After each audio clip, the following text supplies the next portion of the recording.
इस कहानी की शुरुआत में हमें दो कैदियों को दिखाया जाता है जो एक खास तरह की जेल में है, जिसमें से एक का नाम जॉन और दूसरे आदमी का नाम ट्रीमा है। जॉन का आज इस जेल में पहला दिन है, इसलिए इसको यहाँ के बारे में कुछ नहीं पता, जबकि ट्रीमा यहाँ पिछले कई महीनों से है। जॉन और ट्रीमा वार्ड नंबर 48 में है और इनके ऊपर और नीचे और भी बहुत सारे वार्ड हैं, जिसमें इन्हीं की तरह दो दो कैदी रहते हैं। इस जेल में हर रोज एक टेबल पर एक से बढ़कर एक बढ़िया खाना आता है और इन लोगों के पास सिर्फ 2 मिनट होता है खाना खाने के लिए।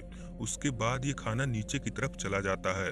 ये खाना जितने लेवल नीचे जाता है उतना ही गंदा और बेकार होने के बाद भी खाने का एक दाना भी वापस नहीं आता। दरअसल इस जेल में कोई भी इंसान अपनी मर्जी से भी आ सकता है।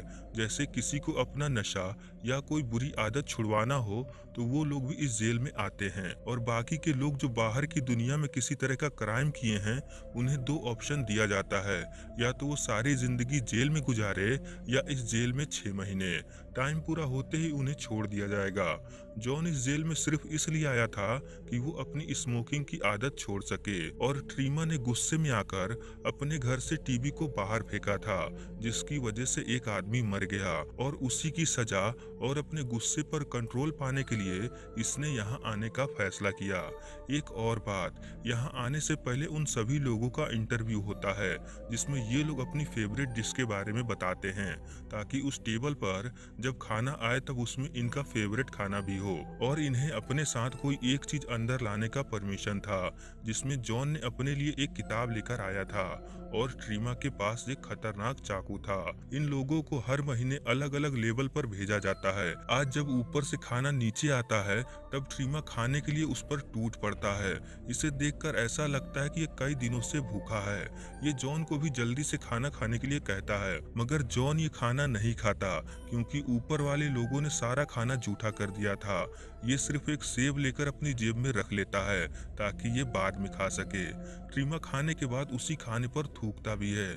जॉन कहता है कि क्या हो अगर ऊपर वाले भी ऐसा ही करे, जिस पर ट्रीमा कहता है मुझे फर्क नहीं पड़ता।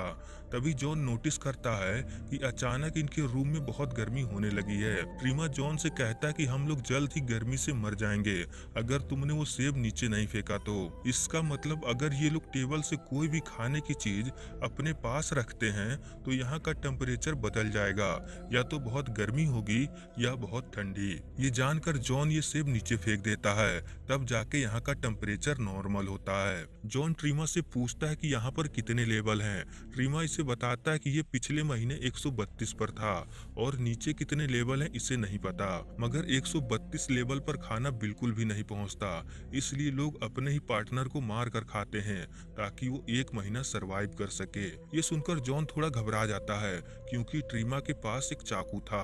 ट्रीमा कहता है कि घबराओ नहीं, मैं तुम्हें नहीं मारूंगा। अगले दिन फिर से खाने की टेबल आती है और इस बार जॉन भी खाना खाता है।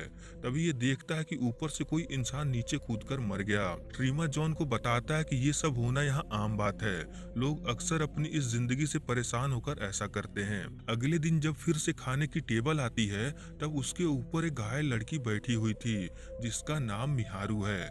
जॉन मिहारू से बात करने की कोशिश करता है मगर वो कुछ नहीं बोलती। ट्रीमा जॉन को बताता है कि वो अपनी बेटी को ढूंढ रही है जो पता नहीं कौन से लेवल पर है। अब ऐसे ही धीरे धीरे समय गुजरता है। अब जॉन और ट्रीमा दोस्त बन चुके थे। एक रात जब ये दोनों सो रहे थे तभी यहाँ नशीली गैस छोड़ी जाती है। इसका मतलब 1 महीना पूरा हो गया और अब इन दोनों को किसी और लेवल पर भेजा जाएगा। अगले दिन जब जॉन को होश आता है तब ये देखता है कि ट्रीमा ने इसे बिस्तर पर बांध दिया है क्योंकि ये 171 लेवल पर थे और यहाँ तक खाना बिल्कुल भी नहीं आ सकता। ट्रीमा को डर था कि कुछ दिनों बाद जॉन इसे ही मारकर खा जाएगा, इसलिए ट्रीमा ने जॉन को पहले ही बांध दिया था। कुछ देर बाद इनके खाने की टेबल आती है जिसमें खाने का एक दाना भी नहीं था। यहाँ तक सारी प्लेटें भी ऊपर के लोगों ने चाट कर साफ सुथरा कर दिया था।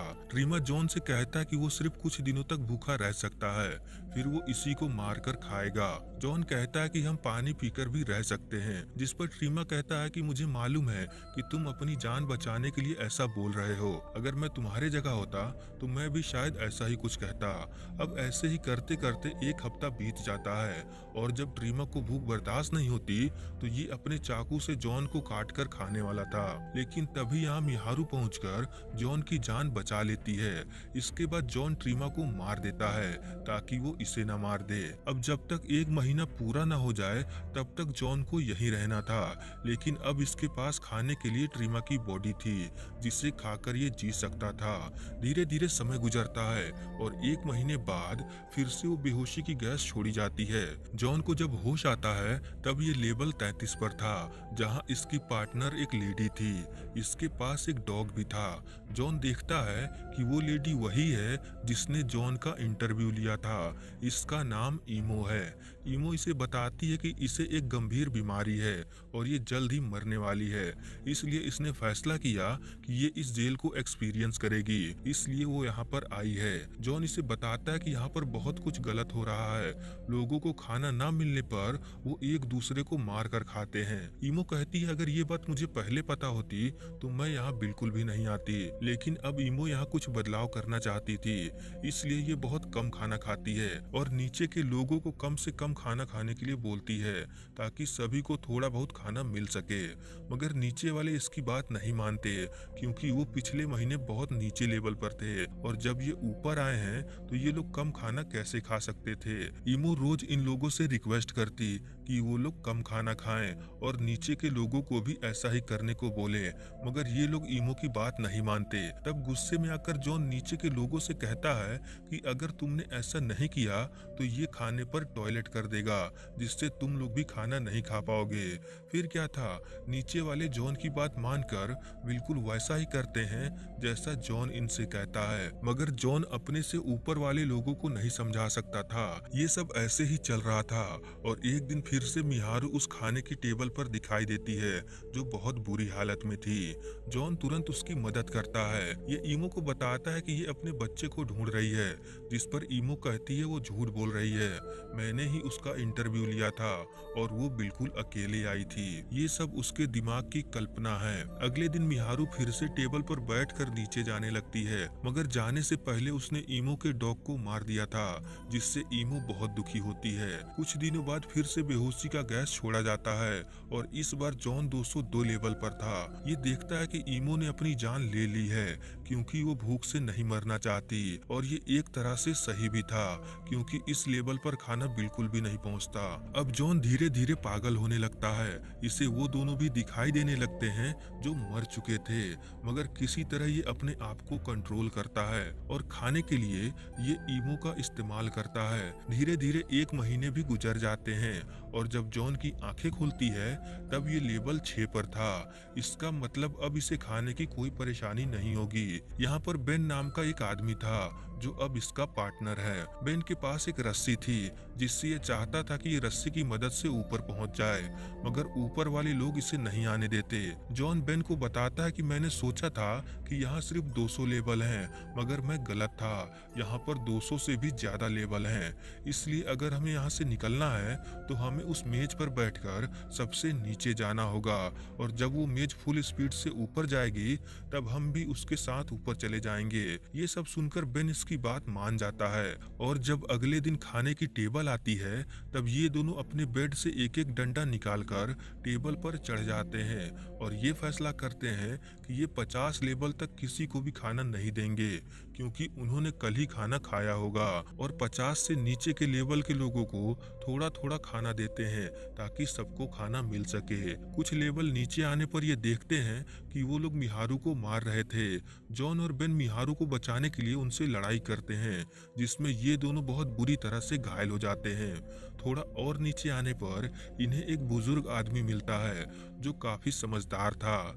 ये इन दोनों को बताता है कि तुम्हें किसी तरह एक डिश को सही सलामत ऊपर पहुंचाना होगा जिससे उन्हें समझ में आ जाएगा कि यहाँ के लोगों ने जीना सीख लिया है, तब हो सकता है कि हमें जाने दिया जाए। जॉन और बेन को इसकी बात समझ में आ जाती है और अब ये दोनों बिल्कुल वैसा ही करने को तैयार थे, मगर परेशानी ये थी कि नीचे भूखे लोग इनका इंतजार कर रहे हैं जो जो इन्हें मार कर भी खाने को तैयार होंगे और उनसे खाने को बचाकर ऊपर भेजना इम्पॉसिबल है। तब वो बूढ़ा आदमी कहता है अगर जरूरत पड़े तो उन्हें मार दो, वैसे भी वो लोग मरने ही वाले हैं। फिर क्या था, ये दोनों एक केक को बचाकर नीचे ले जाने लगते हैं और रास्ते में जो भी जबरदस्ती करता उन्हें ये मार दे रहे थे। ऐसे ही करते करते ये दोनों लेवल 333 पर पहुंचते हैं। इन्हें लगता है कि ये आखिरी लेवल है, इसलिए ये दोनों यहीं पर उतर जाते हैं। तभी जॉन देखता है कि बेड के नीचे एक लड़की है जो मिहारू की शक्ल की थी। इसे लगता है कि ये मिहारू की बेटी है। तभी अचानक वो टेबल फिर से नीचे चली जाती है, यानी कि ये आखिरी लेवल नहीं था। अब ये दोनों उस केक को जो ऊपर सही सलामत पहुंचाना था ये इस लड़की को खिला देते हैं, मगर फिर भी यहाँ का टेम्परेचर नहीं बढ़ता। इसका मतलब इस लेवल पर कोई भी नियम नहीं था। जॉन और बेन बहुत बुरी तरह से घायल थे। रात में सोते समय जॉन को सपना आता है जिसमें ट्रीमा इसे बता रहा था कि वो केक मैसेज नहीं है बल्कि ये लड़की मैसेज है, यानी उस लड़की को मैसेज के तौर पर ऊपर भेजना होगा। अगले दिन जब ये जागता है तब इसे पता चलता है कि बेन मर चुका है। इसके बाद वो खाने की टेबल फिर से नीचे आती है, जिस पर जॉन उस लड़की को लेकर टेबल पर बैठ जाता है और कुछ ही देर में ये 0 लेवल पर पहुंच जाते हैं जहां पर बिल्कुल अंधेरा था। तभी जॉन को फिर से ट्रीमा दिखाई देता है जो इसको बोलता है कि तुम्हें उस बच्ची को अकेले ऊपर जाने देना होगा, तभी सब कुछ सही होगा। इसके बाद हमें दिखाया जाता है कि वो खाने की टेबल जिस पर वो बच्ची लेटी हुई थी वो फुल स्पीड से ऊपर की तरफ जा रही थी और नीचे जॉन और ट्रीमा इन अंधेरों में कहीं खो जाते हैं। इसी के साथ ये फिल्म यहीं पर खत्म हो जाती है। इस मूवी के एंड में क्या हुआ तो मैं आपको बता दूं कि जब बेन और जॉन लेवल 333 पर आए थे तब उन्हें एक बच्ची दिखाई दी थी जो मिहारू की बेटी थी, मगर ऐसा कुछ नहीं था। ये सब जॉन के दिमाग का खेल था और हमें तभी समझ जाना चाहिए कि ये लड़की यहाँ पर जिंदा कैसे है और उसके केक खाने के बाद भी यहाँ का टेम्परेचर क्यों नहीं बदला।